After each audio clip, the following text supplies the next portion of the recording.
नमस्कार, के भक्ति चैनल में आपका स्वागत है। आज हम सुनाने जा रहे हैं सती कथा। तो आइए हम कथा को शुरू करते हैं। आज हम जानने वाले हैं कि इस संसार की सबसे पहली प्रेम कहानी के बारे में, जिसमें ना कोई शर्त थी, ना कोई बंधन, बस एक दृढ़ता थी, एक श्रद्धा थी। इस कहानी में रंग भी है और दुख भी का संग भी है। यह है शिव और सती की अमर प्रेम कहानी, जिसमें प्रेम है, त्याग है और अंत में एक नई शुरुआत है। तो आइए जानते हैं इस महान प्रेम कथा को, सती कथा को। सृष्टि के आरंभिक काल की बात है, जब ब्रह्मा ने अपने मानस पुत्रों को रचा। उन्हीं में से एक थे दक्ष प्रजापति। अत्यंत बुद्धिमान परंतु उतने ही अहंकारी। दक्ष को अपनी योग्यता, अपनी शक्ति और अपने सृष्टिकर्ता के कुल से उत्पन्न होने का बड़ा अभिमान था।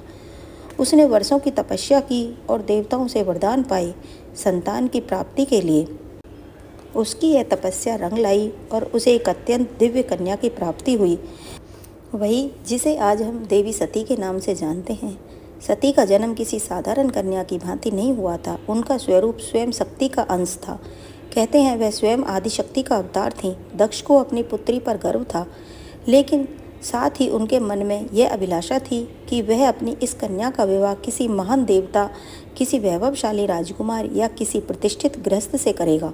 उसे यह कल्पना भी नहीं की थी कि उसकी पुत्री का हृदय वहाँ बन चुका है जहाँ वैभव का कोई मोल नहीं, जहाँ वैराग्य ही आभूषण है, भगवान शिव। देवी सती बचपन से ही विचित्र स्वभाव की थी। अन्य कन्याओं की तरह ना तो उन्हें श्रृंगार में रुचि थी, ना ही राजसी जीवन की भव्यता में। जब जब वह शिव की चर्चा सुनती, जब किसी आर्षी द्वारा शिव की महिमा का वर्णन होता, उनका हृदय गहरे भावों से भर उठता था। शिव जो शमशानवासी हैं, जो मृग चर्म धारण करते हैं, जो भस्म रमाते हैं और सर्पों का आभूषण की तरह पहनते हैं, आम कन्याओं के लिए यह भय का कारण होता, पर सती के लिए यही शिव उनके अंतर मन में बस चुके थे। धीरे धीरे वह आकर्षण भक्ति में बदला और भक्ति प्रेम में। अब सती का एक ही लक्ष्य था, शिव को पति रूप में प्राप्त करना। पर वह मार्ग आसान नहीं था। जब दक्ष को सती की इच्छा का आभास हुआ तो वह क्रोधित हो उठा। उसकी आंखों में तो शिव एक जंगल में भटकने वाला योगी मात्र थे। उसने सती को समझाने का प्रयास किया, पर वह किसी योग्य राजसी और सामान्य वर को चुने। पर सती अब निर्णय कर चुकी थी। उन्हें किसी धन, वैभव या पद की आवश्यकता नहीं थी। उन्हें चाहिए था वह परम पुरुष जो संन्यास में भी पूर्ण है, जो मौन में भी संपूर्ण है। और इसी लक्ष्य के लिए सती ने आरंभ की कठोर तपस्या। पर्वत की गुफाओं में प्रचंड वायु और वर्षा के बीच सती ने भोजन तक त्याग दिया। उन्होंने पृथ्वी पर बैठकर खुले आकाश में बिना निद्रा केवल शिव के ध्यान में लीन रहकर दिन, सप्ताह, महीना का तप किया। देवताओं तक को आश्चर्य हुआ कि एक कन्या इतनी कठोर तपस्या कैसे कर सकती है। और जब उनकी तपस्या की अग्नि ने त्रिलोक को प्रभावित करना शुरू कर दिया, तब अंततः भगवान शिव ने उनकी भक्ति को स्वीकार करने का निर्णय लिया। पर यह तो आगे की कथा है। अभी तो एक पिता के अहंकार और एक पुत्री के समर्पण की टकराहट शुरू हुई है। जहाँ एक ओर दक्ष चाहता है कि सती उसके राजनीतिक सपनों की सीढ़ी बने, वहीं दूसरी ओर सती हर सांस के साथ शिव का नाम जपती है। यही संघर्ष इस प्रेम कथा की पहली चिंगारी है, एक ऐसी चिंगारी जो आगे चलकर एक भीषण अग्निकांड बन जाएगी। सती अपनी तपस्या में लीन थी। उनका एकमात्र उद्देश्य शिव की प्राप्ति। अंततः उनकी भक्ति से प्रसन्न होकर शिव प्रकट हुए। शिव मुस्कुराए और एक क्षण में वह उस तपस्विनी के समक्ष प्रकट हो गए। जैसे ही सती ने अपनी आंखें खोली, उनके सम्मुख खड़े थे वही जिनके उन्होंने सब कुछ त्याग दिया था। शिव ने उनके तप, प्रेम और अटल श्रद्धा को देखा और कहा कि हे देवी, तुम्हारा प्रेम मुझे बाध्य करता है। आज मैं तुम्हें अर्धांगिनी के रूप में स्वीकार करता हूँ। इस वचन के साथ पूरे ब्रह्मांड में आनंद की लहर दौड़ गई। देवताओं ने पुष्प वर्षा की और फिर आया वह शुभ दिन, जिसका साक्षी स्वयं ब्रह्मा, विष्णु, सारे लोक हुए। शिव और सती का दिव्य विवाह। शिव बारात लेकर स्वयं कैलाश से निकले, पर यह कोई साधारण बारात नहीं थी। इसमें भूत, प्रेत, पिशाच, नाग, सिद्ध, योगी, अर्षि, देवता सब सम्मिलित थे। शिव की सवारी नंदी थी। शरीर पर भस्म, जटा से गंगा, गले में नाग। यह स्वरूप देखकर सभी स्त्रियां भयभीत हो उठी। पर सती के चेहरे पर गर्व था। उन्हें अपने शिव पर गर्व था। वैभव नहीं, सत्य का स्वरूप थे वह। विवाह का आयोजन राजसी नहीं था, पर दिव्यता से भरा हुआ था। स्वयं ब्रह्मा ने मंत्रोच्चारण किया, विष्णु ने कन्यादान किया और समस्त लोगों ने इस मिलन का स्वागत किया। यह केवल दो आत्माओं का नहीं, सृष्टि के दो मूल तत्वों शिव और शक्ति का मिलन था। लेकिन इस भव्य विवाह में एक स्थान रिक्त रहा। सती के पिता दक्ष प्रजापति वह नहीं आए। ना ही कोई संदेश भेजा, ना ही कोई आशीर्वाद, क्योंकि उनके लिए यह विवाह एक अपमान था, एक चुनौती उनके अभिमान को। उनके अनुसार यह मिलन योग्य नहीं था और यहीं से प्रारंभ हुआ उस अग्निकांड के बीज जो आगे चलकर पूरे यज्ञ को जला देगा। समय धीरे धीरे बीतता है। कैलाश पर्वत पर प्रकृति की गोद में शिव और सती अपना वैवाहिक जीवन शांतिपूर्ण और आनंद से व्यतीत कर रहे हैं। कैलाश की गुफाएं, मंदाकिनी की कलकल धारा, बर्फीली हवाएं सब साक्षी थीं उस दिव्य प्रेम की जो समय और शब्दों से परे था। लेकिन इसी बीच एक और स्थान पर कुछ और ही चल रहा था। राजा दक्ष के मन में सती के शिव से विवाह को वह अभी तक स्वीकार नहीं कर पाया था। हर बार जब कोई शिव की महिमा का गुणगान करता तो दक्ष की भौहें तन जाती। उसे लगता कि शिव ने अपनी पुत्री को अपनी योग्यता से नहीं बल्कि छल से प्राप्त किया है। वह अपनी सत्ता, अपना रुतबा, अपनी श्रेष्ठता सिद्ध करना चाहता था। उसी घमंड ने उसे एक विशाल यज्ञ का आयोजन की प्रेरणा दी। दक्ष ने यज्ञ की आयोजन बड़ी धूमधाम से किया। ऐसा यज्ञ जिसमें समस्त देवताओं, ऋषियों, सिद्धों, लोकपालों को निमंत्रण भेजा गया। ब्रह्मा से लेकर इंद्र तक हर कोई आमंत्रित था, परंतु एक नाम उसमें अनुपस्थित था, महादेव शिव का। यह कोई भूल नहीं थी, यह था दक्ष का जानबूझकर किया गया निर्णय। उसने शिव को निमंत्रण नहीं भेजा क्योंकि उसका अहंकार उसे यह स्वीकार नहीं करने देता था कि उसकी पुत्री ने उस योगी से विवाह कर लिया जो ना कोई राज्य रखता है, ना कोई वस्त्र, जो शमशान का वासी है। और दक्ष को लगता था कि शिव को यज्ञ में आमंत्रित करना उसके सम्मान के विरुद्ध होगा। जब यज्ञ की तैयारियां चल रही थीं, उसी समय सती ने इस आयोजन की बात सुनी। किसी ने उनसे कहा कि माता, आपके पिता दक्ष ने एक महान यज्ञ का आयोजन किया है जिसमें सारे देव, ऋषि और ज्ञानी आमंत्रित हैं। वह तो आज पूरे ब्रह्मांड का ध्यान खींच रहा है। यह सुनकर सती का हृदय कांप उठा। उन्हें विश्वास नहीं हुआ कि उनके पिता इतना बड़ा आयोजन कर रहे हैं और उन्हें कोई सूचना नहीं मिली। कुछ समय तक वे चुप रहीं, शायद आशा में कि कोई दूत आएगा, कोई संदेश मिलेगा। लेकिन जब स्पष्ट हो गया कि शिव और उन्हें जानबूझकर नहीं बुलाया गया है, तब उनके भीतर सब कुछ टूट सा गया। एक ओर पुत्री का धर्म उन्हें पिता के यज्ञ में खींच रहा था, तो दूसरी ओर पत्नी का धर्म उन्हें शिव की मर्यादा का ध्यान रखने को कह रहा था। अतः सती ने शिव से निवेदन किया कि स्वामी, मैं उस यज्ञ में जाना चाहती हूँ। शायद यह कोई भूल हो और मेरा जाना उस विघटन को रोक सके। शिव ने सती को और गहरी दृष्टि से देखा। वे जानते थे कि यह आमंत्रण विहीन आयोजन एक साधारण यज्ञ नहीं है। उन्होंने शांत स्वर में सती से कहा कि हे प्रिय, जहाँ सम्मान ना हो वहाँ स्वाभिमान को ले जाना व्यर्थ है। मैं नहीं चाहता कि तुम उस यज्ञ में जाओ जो केवल क्रोध और घमंड से जल रही है। परंतु सती व्याकुल थी। उसके भीतर एक द्वंद्व चल रहा था, पिता और पति के बीच। उन्हें पुनः प्रार्थना की, प्रभु, मैं केवल एक पुत्री के रूप में वहाँ जाना चाहती हूँ। मैं पिता से बात करूँगी, शायद वह बदल जाएं, शायद उनके मन में विष उतर जाए, मन का विष उतर जाए। शिव ने पहली बार इस बार उन्होंने अनुमति दे दी। सती ने कैलाश से विदा ली, अकेले, बिना किसी दूत या सम्मान के।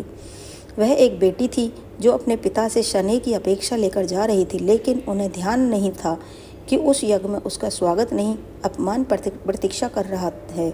सती जब वह यज्ञ स्थल पर पहुंची तो उनके मन में उम्मीद थी कि पिता के नेत्रों में बेटी को देखकर कोमलता जागेगी, उनके मुख से स्वागत के शब्द निकलेंगे। लेकिन जब उन्होंने यज्ञ स्थल पर प्रवेश किया तो सन्नाटा पसर गया। कोई स्वागत नहीं हुआ, कोई आसन नहीं दिया गया, जैसे वह वहाँ उपस्थित ही ना हो। वहाँ बैठे देवताओं की आंखों में असहायता थी। सती ने पिता की ओर देखा और धीमे स्वर में कहा, पिताश्री, क्या आप नहीं चाहेंगे कि आपकी पुत्री भी इस पावन यज्ञ में सम्मिलित हो? दक्ष ने ठंडी हंसी के साथ उत्तर दिया, पुत्री, जिस दिन तूने उस नग्न भस्म रमाए शमशान में विचरने वाले अवघड़ को अपना पति चुना, उसी दिन तू मेरी पुत्री नहीं रही। दक्ष का स्वर ऊंचा हो रहा था और उसके शब्द जैसे शिव के लिए विष से भरे बाण हों। यह सुनकर सती की आत्मा कांप उठी। वह केवल अपमान नहीं था, यह शिव के उस स्वरूप का तिरस्कार था जो समस्त सृष्टि का आधार है। वे उठी, सभा की ओर देखा और बोली कि तुम सब यहाँ धर्म की बात करने आए हो, यज्ञ की बात करते हो, पर जिस शिव के बिना कोई यज्ञ संपन्न ही नहीं हो सकता, उसी शिव का तुम अपमान करते हो। फिर उन्होंने आगे कहा, जिसे तुम अवगढ़ कहते हो वही काल का काल है, जिसे तुम शमशानवासी कहकर हंसते हो वही मृत्यु से परे हैं, और जिसे तुम भस्मधारी कहते हो वही भस्म से मोह को जलाता है।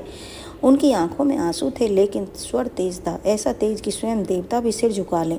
सभा स्तब्ध थी, कोई उत्तर नहीं दे सका, लेकिन सती का हृदय अब टूट चुका था। उन्होंने कहा कि जिस शरीर ने आज मेरे प्रभु का अपमान सुना है, वह शरीर अब इस संसार के योग्य नहीं। वे सीधे यज्ञ की कुंड की ओर बढ़ी। वहाँ उपस्थित देवता उन्हें रोकना चाहते थे, पर सती अब कोई नारी नहीं थी, वह साक्षात अग्नि बन चुकी थी। उन्होंने अपने नेत्र बंद किए और शिव का स्मरण किया और अग्नि में कूद गई। उनके चेहरे पर भय नहीं था, बल्कि एक शांति थी, एक समर्पण था जो पूरे यज्ञ मंडप को झकझोर गई। अब इस यज्ञ की अग्नि से वह तूफान उठने वाला था जो पूरे को तबाह कर सकता था। तो चलिए अब जानते हैं आगे की कथा। लेकिन उससे पहले अगर आपको वीडियो अच्छी लग रही है तो वीडियो को लाइक ज़रूर करें और कमेंट में लिखें हर हर महादेव। कैलाश पर शांति थी, पर वह शांति तूफान से पहले की थी। जब भगवान शिव को यह ज्ञात हुआ कि उनकी अर्धांगिनी अग्नि में समर्पित हो गई है, तो उनके हृदय में तूफान उमड़ पड़ा। आंखों में वेदना, मन में शून्यता, आत्मा में आग। यह वो शिव थे जिनका क्रोध ही प्रलय कहलाता है। शिव अपनी समाधि से उठे, उनकी जटाएं लहराईं, नेत्र रक्तिम हो उठे, सारा ब्रह्मांड कांप उठा। फिर अपने दोनों हाथों से अपनी जटाएं पकड़ी और उन्हें पृथ्वी पर पटक दिया। उसी क्षण पृथ्वी फटी और उस क्रोध की ज्वाला से प्रकट हुआ एक भयंकर, तेजस्वी और अजय वीरभद्र। वीरभद्र कोई सामान्य योद्धा नहीं था, वह शिव के विकराल रूप का अंश था। उसका शरीर अग्नि सादे दिव्यमान था, आंखों में प्रतिशोध की ज्वाला, हाथ में तलवार। उसका प्रकट होना सृष्टि के संतुलन को डगमगाने लगा था। वीरभद्र प्रचंड गति से दक्ष के यज्ञ की ओर बढ़ चला। जिस दिशा में वह चलता, धरती कांपती, आकाश बदलता और देवताओं के हृदय कांप उठते। जैसे ही वीरभद्र यज्ञ स्थल पर पहुंचा, आकाश में अंधकार छा गया। वीरभद्र प्रकट हो चुका था। उसकी उपस्थिति मात्र से यज्ञ की अग्नि धर्रा उठी। वह बिना रुके आगे बढ़ा, पहले यज्ञ वेदी को तोड़ा, फिर वेद पाठ करने वाले ब्राह्मणों को हटाया। उसकी आंख में एक ही लक्ष्य था, दक्ष। वीरभद्र के सामने कोई नहीं टिक सका। वह अकेला था, परंतु अजय। उसके प्रत्येक प्रहार में शिव का श्राप था और हर गर्जना में सती का विलाप। अंततः वह दक्ष के सामने पहुंचा। दक्ष अब भी अपनी अभिमान में डूबा हुआ था। वह चिल्लाया, मैं यज्ञ करता हूँ, मुझे कोई छू नहीं सकता। वीरभद्र ने उसकी आंखों में देखा और कहा कि तू पिता कहलाने योग्य नहीं। आज तुझे इसी अग्नि में भस्म करूँगा जिसमें तूने धर्म का मजाक उड़ाया है। और एक ही झटके में वीरभद्र ने अपनी तलवार से दक्ष का सिर धड़ से अलग कर दिया। पूरी सभा में सन्नाटा छा गया। देवता स्तब्ध रह गए। यज्ञ की अग्नि बुझ गई। पृथ्वी पर सिर्फ राख रह गई, वो राख जो अहंकार, अधर्म और अपमान की अंतिम परिणति थी। वीरभद्र शिव की आज्ञा पूरी कर चुका था, पर यह कहानी यहीं नहीं रुकती। अब आएगा वह क्षण जब शिव स्वयं यज्ञ स्थल पर पहुंचेंगे, सती के शव को उठाएंगे, सृष्टि में संतुलन डगमगाएगा। जब महादेव यज्ञ स्थल पर पहुंचे, उन्होंने सती के जले हुए शरीर को देखा। वह दृश्य ऐसा था जिसने स्वयं काल को भी रुला दिया। शिव ने धीरे से कम कपकपाते हाथों से अपनी सती को बाहों में उठा लिया। उनकी आंखों से आंसू थे और फिर वह चल पड़े। शिव सती के शव को अपनी गोद में लिए पूरे ब्रह्मांड में भटकने लगे। उस विरह में जो पूरे ब्रह्मांड को भयभीत कर रहा था, ब्रह्मांड असंतुलित होने लगा। देवता भयभीत हो उठे। यदि शिव यूं ही विलाप करते रहे तो सृष्टि का संतुलन बिगड़ जाएगा, प्रलय आ जाएगा। तब सभी देवता भगवान विष्णु के पास पहुँचे और उनसे सृष्टि को बचाने की प्रार्थना की। तब विष्णु ने अपना सुदर्शन चक्र चलाया। जैसे ही सुदर्शन चक्र चला, उसने सती के शरीर को टुकड़ों में विभाजित कर दिया। शिव कुछ क्षणों के लिए रुके, पर प्रतिरोध नहीं किया। यह सृष्टि के लिए आवश्यक था। जहाँ जहाँ सती के अंग गिरे, वहाँ दिव्य ऊर्जा फैल गई। पृथ्वी के वे शतांश शक्ति से भर उठे। वहीं बनी शक्तिपीठ। यह कोई सामान्य स्थल नहीं थे, यह उस अमर प्रेम की गवाही थे जो शिव और सती के बीच था। यह थे वे स्थान जहाँ स्त्री शक्ति, प्रेम, बलिदान और भक्ति सब कुछ एक साथ साकार हुए। कुछ स्थानों पर सती की आंखें गिरी, कहीं उनका हृदय, कहीं उनके केश तो कहीं उनके चरण। हर स्थान एक केंद्र बन गया, माँ शक्ति का जो हर रूप में पूजनीय हुई, कभी दुर्गा, कभी भैरवी, कभी भवानी। यही वे स्थान हैं जिन्हें आज भी हम कामाख्या, वैष्णव, ज्वाला, हिलांज और तारापीठ जैसे नामों से जानते हैं। इस प्रकार सती के वियोग में से जन्मे यह शक्तिपीठ न केवल देवी के अंग हैं, यह उस प्रेम की शाश्वत उपस्थिति है जो आत्मा से आत्मा तक जोड़ता है। शिव अंततः हिमालय लौटे, पर अब वह ध्यान मग्न हो गए। वर्षों तक एक चट्टान की भांति बैठ गए, समाधि में डूबे, ना शब्द, ना गति, ना भावना, बस मौन।